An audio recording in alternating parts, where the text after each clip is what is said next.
Hello mga ka-farmers, so nasabugin na punta karon og magtanam na punta og saging lakatan.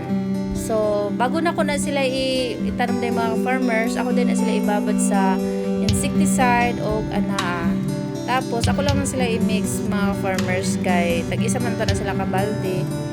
Nya kana mapuno na inya kay maghakot ko og tubig. Kay medyo layo jud ang hakotan og tubig na mo ana mga ka-farmers no.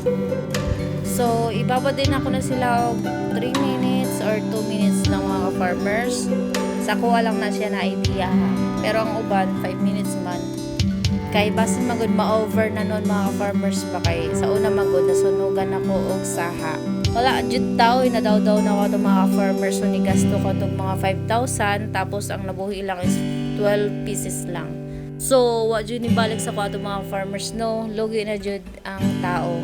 So, sa nakita nyo mga farmers, ay giwa ko na muna 10 jud ko sa ilong ana mga farmers kay grabe jud kayo kabaho.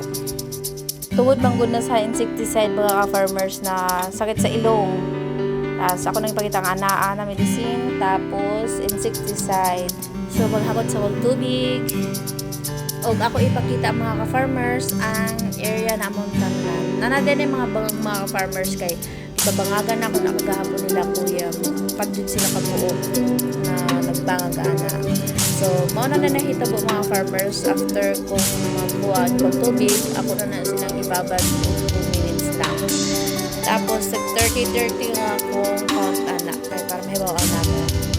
So, panakapaspas kayo kakapag ka farmers kaya ako man na siya fast forward. Kay 470 lang man ang nabangag nila kuya kagahapon mga farmers. Ang 470 lang po among natanom na saha mga ka-farmers. Magpabangag na po taog mga 700 kabangag mga ka-farmers kay 700 plus man ang saha karon na among itanumay na po. So, thank you for watching my mini vlog.